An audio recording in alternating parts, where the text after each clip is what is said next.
Saya memutuskan untuk menyatakan berhenti dari jabatan saya sebagai Presiden Republik Indonesia terhitung sejak saya bacakan pernyataan ini. Warahmatullahi wabarakatuh.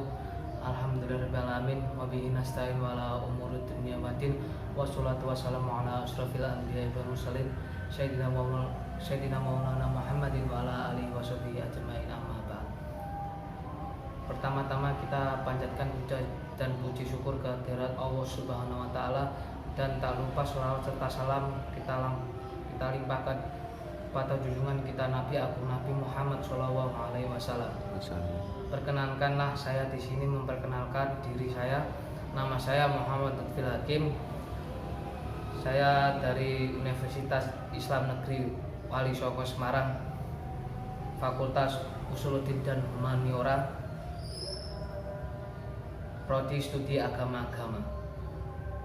Tentu saja saya di sini sebagai warga Indonesia, saya merasa bangga karena apa? Indonesia mempunyai banyak hal keanekaragaman agama, suku, budaya, dan lain-lainnya, dan masih banyak lagi seperti wisata di Indonesia yang dikenal banyak orang.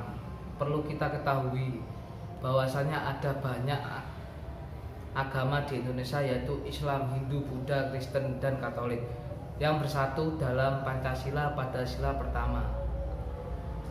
Ya, saya di sini membahas masa jabatan pemerintah Soeharto dan turunnya Pak Soeharto, dibimbing oleh narasumber Pak Yono. Silakan simak video berikut ini. Pak Harto menjadi presiden awalnya dari situ, dari pergerakan dari G30 DPR, diperintahkan Pak Karno untuk memberantas G30 SPKI dengan surat perintah. Apakah itu jajarannya dipelintir apa tidak, kita nggak tahu.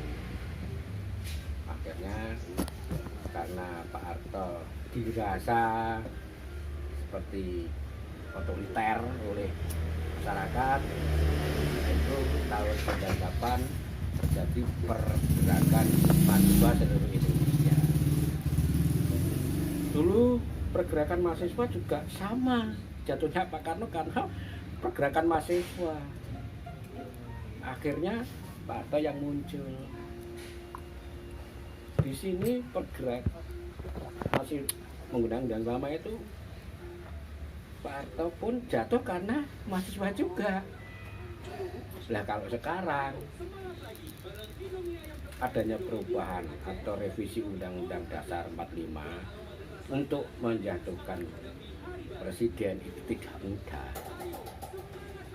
Tapi masa jabatan presiden dibatasi 2 periode. Begitu Pak Karno lengser digantikan Pak Harto digantikan Habibie terus Gus Dur Megawati terus Yudhoyono, terus Joko Widodo. Dan nanti tahun 2004 itu pemilu lagi. Kalau inti sing ditanyakan tadi G30 apa, kenapa Pak Harto naik presiden, itu ya itu lewatnya ada surat 11 Maret untuk memberitahukan itu, tapi seakan-akan difitnah bahwa Pak Karno itu dianggap komunis karena membela komunis. Akhirnya mahasiswa bergerak, akhirnya diadakan pemilu. Akhirnya Pak Harto yang kepilih waktu itu. Ada banyak partai, ada 3 partai,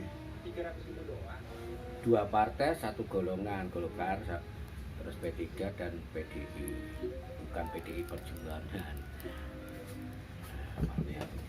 Sebelum itu partai juga banyak, tahun pemilu tahun 55 itu partainya banyak, ada Masumi, ada sampai 40 lebih. Nah, itu akhirnya tahun itu pemilu itu dimenangkan oleh Golkar. Akhirnya kebanyakan anggota DPR dan MPR itu kebanyakan orang Golkar. Akhirnya memilih Pak Harto karena Pak Harto itu pembina golongan karya kan. Nah, di mindset seperti itu. Sampai bicaranya Pak Harto berduaan terus, dipilih kembali, kan boleh, undang-undangnya 5 tahun dipilih kembali, tetapi tidak ada batasan. Setelah tahun 99 ada perubahan Undang-Undang Dasar 45, masa jabatan presiden hanya 2 kali dan dipilih langsung oleh rakyat sampai sekarang.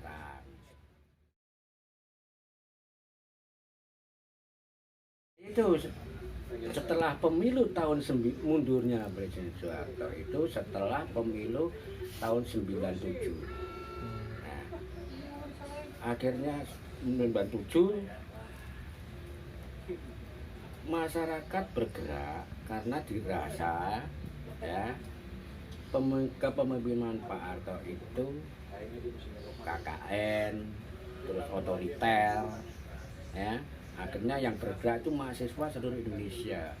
Itu tokoh-tokoh yang istilahnya memandegani pergerakan itu ada Amin Rais, ya, ada Megawati, tokoh-tokoh, terus ada Hamengkubuwono ke-10. Akhirnya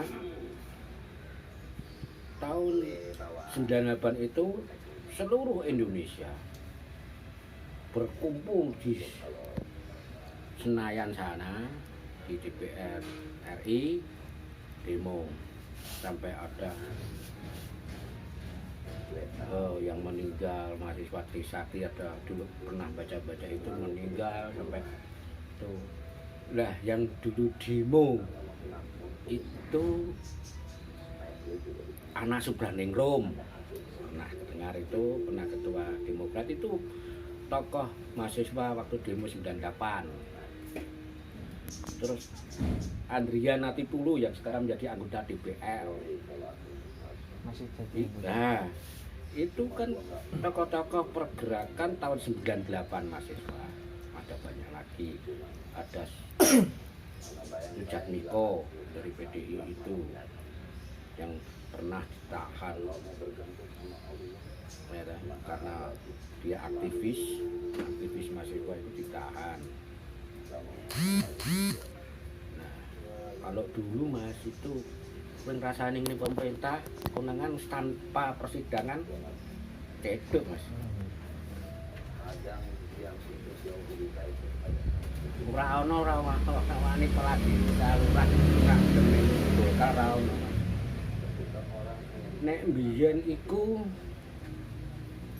ya, nah sekarang SKCK ya. Ini SKCK. Mbiyen itu SKKB, SK Kelakuan Baik. Kowe ngisi data njaluk iku ning kono kudu kowe partaimu apa. Mesti kudu tulis Golkar bakal dikai Mas. Sekarang bebas setelah adanya reformasi tahun 98, pergerakan reformasi mahasiswa itu dia jatuh waktu demo itu dia masih di luar negeri pelan-pelan menyatakan mengundurkan diri. Itu sejarahnya kenapa Pak Harto muncul dan berhenti di libu-libunya itu. Nah, makanya sekarang diadakan pemilu langsung, tapi masa jabatannya 2 kali. Kan sudah 2 kali cukup. Jadi yang pernah menjadi presiden itu pertama Pak Karno, kedua Pak Harto, ketiga Habibie, keempat Gus Dur, kelima Megawati, keenam Yudhoyono, ketujuh Joko Widodo. Secara singkatnya di situ pergolakannya. Kesannya itu memang lebih kecerdasannya itu lebih dari yang dulu karena visi lain dengan orang lain. Dan ditunjang oleh kemodernan alat-alat dan canggih.